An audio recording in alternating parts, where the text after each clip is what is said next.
안녕하세요, 여러분. 지난주에 정부가 한국을 투자 특국으로 만들겠다라는 선언을 했습니다. 언론에 크게 보도가 됐고 해외 언론도 보도를 했습니다. 그래서 오늘은 이 투자 특국 청사진의 핵심이라고 할 수 있는 반도체 산업에 대해서 얘기를 해보려고 합니다. 제가 오늘 말씀드릴 내용은 한마디로 말하면 반도체 산업 생태계라는 것은 국내에서는 완결시키지 못한다. 따라서 열린 생태계 글로벌 네트워크가 필요하고 우리가 이것을 지금까지보다 훨씬 잘 활용해야 된다. 이 얘기입니다. 지난주 매경이 실은 기사 제목과 내용을 좀 가져왔는데요. 윤 대통령이 투자 특국을 선언했다. 이게 제목입니다.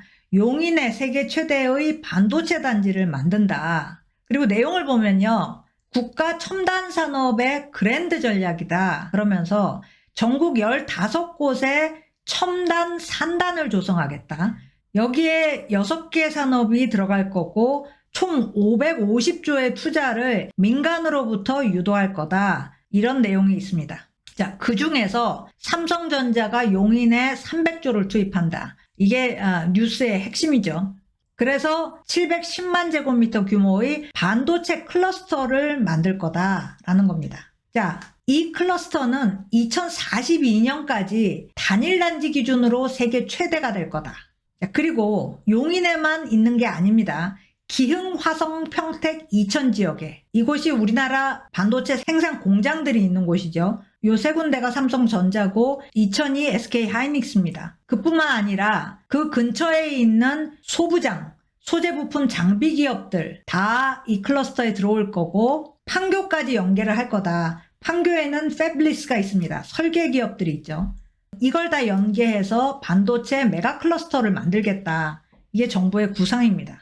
저는 우리나라가 시스템 반도체 산업을 국가적인 차원에서 구상해야 될 때가 됐다. 늦었다. 그래서 그 점에서는 반가웠고요. 그런데 동시에 문제가 있다는 생각은 했습니다. 자, 뭐냐? 삼성전자가 주도를 하는 거죠. 300조 투입한다. 그런데 과연 150개 기업이 들어오는 클러스터를 민간 기업이 주도를 한다? 이게 가능한가? 또는 바람직한가? 이런 생각을 하게 됩니다. 그리고 빠져 있는 게 있어요. 너무나 중요한 게 빠져 있어요. 이 지난주 발표된 청사진은 이 클러스터가 어떤 지역에 만들어지나 이 얘기를 주로 하고 있어요. 클러스터라는 것 자체가 상호 연관성이 높은 비즈니스들의 지리적 집중입니다. 지리가 중요하죠. 하지만 반도체 산업에서 제일 중요한 게 지리적 집중은 아닙니다.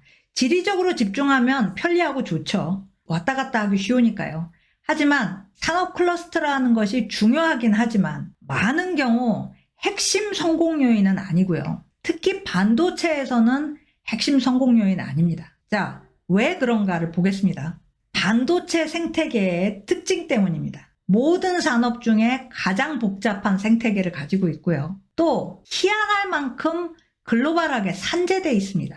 자, 얼마나 복잡한지를 보면요. 이 피라미드가 생태계를 보여주는데 맨 밑에 지적재산 라이센스를 주는 기업들이 있습니다. 암이나 램버스가 대표적이죠. 그 위에 설계 툴을 만드는 기업이 있고요. 그리고 특수 소재를 만드는 기업들이 있습니다. 미국, 유럽, 일본 다 흩어져 있습니다. 그리고 요즘 관심을 엄청나게 받고 있는 장비 기업들이 있습니다. ASML이 여기 있죠. 그 다음에 반도체 설계만 하는 회사들이 있습니다. 패블리스라고 하죠. 패블리스, 제조 공장이 없는 회사들이에요. 우리가 아는 유명한 이름들 다 여기 있습니다. 애플이나 AMD, 퀄컴, 엔비디아 다 여기 있죠. 자, 그 다음에 삼성, 인텔, SK하이닉스 같은 종합반도체 회사들이 여기 있습니다. 마이크론도 종합반도체죠. 설계부터 제조까지 다 하는 반도체 회사들입니다. 자, 마지막으로 이 생태계 맨 꼭대기에 있는 회사들이 바로 파운드리입니다. 위탁해서 만들어주는 회사죠. 여기에서 완결된 반도체가 드디어 생산됩니다. 여기에서도 생산되는데 그러나 패블리스로부터 주문을 받아서 제조하는 곳은 바로 여기입니다. 자, TSMC가 맨 꼭대기에 있고 삼성, UMC 그리고 이 흐릿하게 보이는 게 글로벌 파운드리입니다. AMD로부터 분사한 파운드리죠. 자, 맨 꼭대기에 파운드리가 위치할 거라는 거는 예전 같으면 생각도 못했습니다. 파운드리라는 이름 자체가 약간 얕보는 의미가 있어요. 중세에서부터 제조를 했던 곳이 대장간과 파운드리입니다. 대장간은 쇠제품, 파운드리는 유리제품 만들었죠. 파운드리라는 이름을 붙인 거는 인텔의 고든 무어였어요. 쟤네들은 주문받아서 그대로 만들어주는 애들일 뿐이야 라는 의미로 파운드리라는 이름을 붙여준 겁니다. 그런데 지금은 아이러니하게도 이 생태계 맨 꼭대기에 자리 잡게 된 겁니다. 자, 이 정도로 복잡한 생태계를 가지고 있다. 그리고 이 기업들 보면은 세계 도처에 흩어져 있습니다. 그렇기 때문에 반도체 부품은 반도체로 완성될 때까지 길면 25,000마일을 여행을 해야 될 수가 있습니다. 4만 킬로죠. 국경을 넘는다는 얘기입니다. 따라서 반도체 생태계라는 것은 복잡다단하고 글로벌하다. 이렇게 그 특성이 요약이 될 수 있습니다. 왜 이렇게 글로벌하고 복잡할까요? 최고 품질의 소부장, 소재 부품 장비를 한 나라에서 다 양성하기는 어렵기 때문입니다. 당연하죠. 그리고 이게 굉장히 중요한데요. 국내 거래만으로는 이 회사들이 규모의 경제에 도달하기가 어렵습니다. 또 반도체 산업은 태생부터 경쟁 관계입니다. 경쟁 중에서도 국가 간 안보 관련 이슈가 처음부터 존재했습니다. 반도체는 1947년에 미국 벨랩에서 처음 만들어졌어요. 그때부터 고객은 미국 국방부였습니다. 그러니까 반도체 기술은 안보와 직결될 수밖에 없었습니다. 그래서 각국이 반도체 관련 비즈니스는 국가 안보 차원에서 양성하고 있는 겁니다. 자, 국내 거래로만은 부족하다고 말씀을 드렸는데 이게 왜 그러냐? 반도체 산업 규모가 생각보다 크지 않기 때문입니다. 반도체는 산업의 쌀이다 이렇게 얘기를 하는데 어떻게 보면 지금은 산업을 넘어서 경제의 쌀이 돼가고 있습니다. 그런데도 생각보다 이 산업 규모가 크지 않아요. 왜냐하면 반도체 자체가 부품이기 때문입니다. 반도체 제조사들의 작년 매출이 6천억 달러였습니다. 큰 금액이긴 하지만 이 반도체가 들어가는 완제품의 매출은 수십조 달러가 됩니다. 그래서 소부장 기업들은 다른 나라 제조사들을 적극적으로 뚫어야 돼요. 그래야 규모의 경제를 만들 수 있는 거죠. 이런 반도체의 글로벌하고 복잡한 생태계 때문에 지리적인 집중, 클러스터를 넘어서는 전략과 로드맵이 필수가 되는 겁니다. 지리적 집중만으로는 불충분해요. 글로벌 열린 생태계에서 신뢰받고 또 존재감 주고 그리고 이 생태계를 활용할 수 있는 역량을 높여야 하는 겁니다. 자, 2주 전에 미국이 반도체법의 세부 실행안을 발표했어요. 특히 지원금 요건을 발표했는데 이때 미국 상무장관 지나 레이몬도가 이런 말을 했습니다. 나는 미국이 반도체의 모든 것을 가지고 있는 유일한 나라가 되기를 원한다. 우리 입장에서는 굉장히 기분 나쁘고 위협적인 발언이죠. 그런데 미국은 돈 주는 입장에서 그런 말을 할 수 있다고 칩시다. 그런데 우리는 그런 식으로 가서는 안 된다는 거죠. 우리는 외국에 있는 파트너를 같이 키워주는 그런 모습을 보여야 됩니다. 그게 우리가 성공하기 위한 필수 전략이 돼야 됩니다. 자, 그러려면 무엇을 해야 되는가? 이 전략을 성공시키려면 무엇을 해야 되는가? 반도체 하는 사람들은 다 동의할 거예요.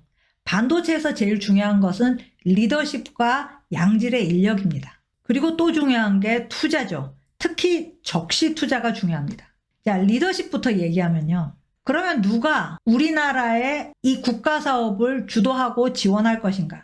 지난주 청사진에는 삼성전자인 듯해요. 절대 안 됩니다. 삼성전자는 대단한 회사입니다. 메모리 세계 초격차를 이뤄낸 회사예요. 그러나 국가가 청사진을 그린다면 국가의 리더십이 있기는 해야 됩니다.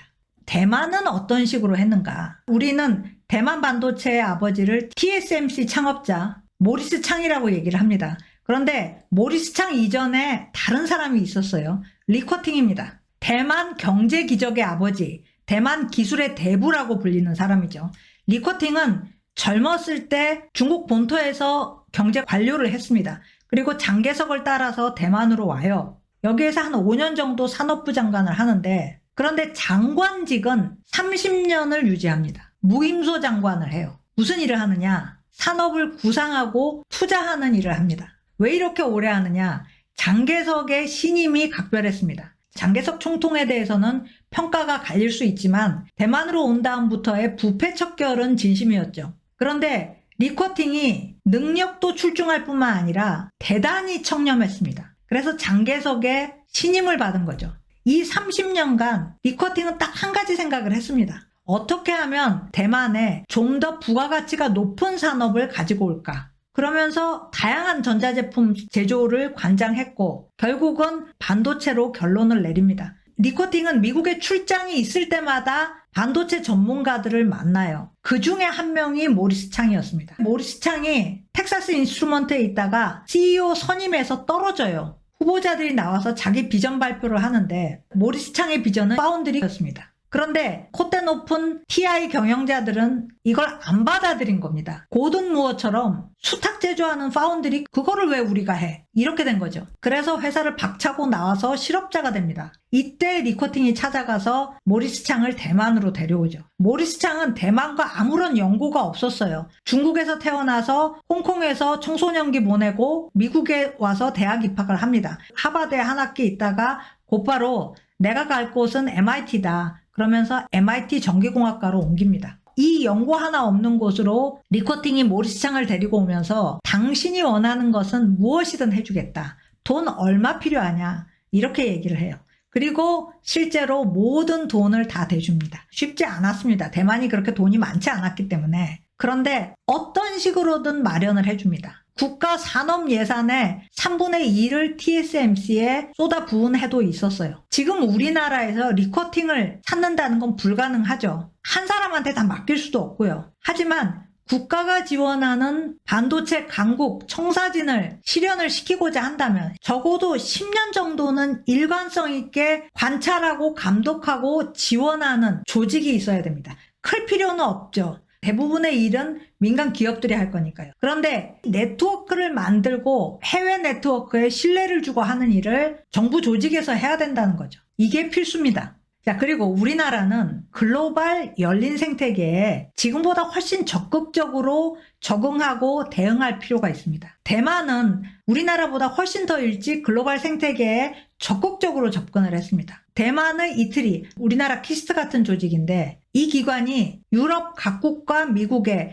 분소를 차립니다. 주로 무슨 일을 하느냐? 기술과 지식을 가진 사람들과 연결고리를 만들어요. 그리고 신뢰를 쌓습니다. 그 나라 기업들과도 네트워킹을 하고요. 한국은 그 부분에서 굉장히 뒤떨어졌습니다. 키스트는 90년대 들어와서 처음으로 해외 분소를 차립니다. 독일에 차리죠. 자, 한국도 이제는 글로벌 생태계의 미러 이미지를 국내에서도 만들 필요가 있습니다. 실제로 제조를 하자는 게 아니라 그 제조사에 대해서는 누구보다도 더 잘 알아야 된다는 거죠. 그리고 그 회사의 신뢰를 획득해야 된다는 겁니다. 대만은 반도체에 관한 한 세계에서 가장 전문화된 정보 분석 기관도 가지고 있습니다. 이 회사는 정보를 팔고 정보도 사오기도 합니다. 그러면서 반도체 산업에 대해서는 go-to 기관이 된 겁니다. 우리나라도 이런 다양한 역할을 하는 조직들이 필요합니다. 자, 마지막으로 누구나 다 아는 얘기지만 반도체에서는 스피드가 기본입니다. 그런데 2042년에 세계 1위가 되겠다. 앞으로 20년 후의 얘기입니다. 또 청사진에 보면 반도체는 빨리 바뀌는 사업이기 때문에 빨리 움직여야 된다. 그래서 늦어도 2026년까지는 첫 삽을 뜨겠다. 이런 내용이 있습니다. 3년 후의 얘기입니다. 너무 하드웨어적인 생각이죠. 앞에서 반도체 산업 핵심 성공 요인 중에 하나가 양질의 인력이다라고 말씀을 드렸는데 대만 같은 경우는 인력 부족 진단이 나오자마자 2개월 만에 총통령으로 반도체 인력 중점 양성 센터를 만듭니다. 기존 대학 5개에 하나씩 센터를 만듭니다. 그리고 100명씩 도합 500명을 양성을 해요. 우리나라 반도체 계약학과가 총 500명 정도 됩니다. 그런데 우리나라는 학부죠. 대만은 대학원입니다. 그리고 시간이 촉박하니까 2년짜리 대학원 과정을 1년으로 만듭니다. 거기에다가 여기에 입학하는 사람들은 대만인들이 아니에요. 해외에서 데리고 옵니다. 반도체 산업이 아직 발달하지 않은 나라의 학부 졸업생을 데려다가 대학원 과정을 1년 만에 속성 완료시켜서 현업에 뿌린다는 겁니다. 그렇게 되면 한국은 500명을 4년 만에 육성을 해내는데 대만은 500명을 1년 만에 육성해내는 거죠. 그것도 석사 학위자를요. 이 사람들은 나중에 자기네 나라 반도체 산업이 발전하면 얼마든지 다시 돌아갈 수 있습니다. 대만이 원래 형식보다는 실질을 중시하는 나라로 알려져 있습니다. 그런데 자국 산업의 가장 큰 문제점을 진단 나오고 2개월 만에 실행으로 옮기는 거는 우리가 배워야 될 점이죠. 우리는 앞에서 본 것처럼 그랜드 구상을 해놓고 실제로는 시간을 너무 많이 소모합니다. 우리에게 필요한 거는 이런 게 아니죠. 저는 이런 것을 생각하고 지원하는 조직이 정부에 꼭 있어야 된다. 정부가 바뀌더라도 이 조직의 일관성은 유지돼야 된다. 이게 우리나라가 다음 단계 반도체 산업에서 성공하는 핵심 요인이라고 생각합니다. 자, 오늘 스캔 여기까지 하겠습니다. 고맙습니다.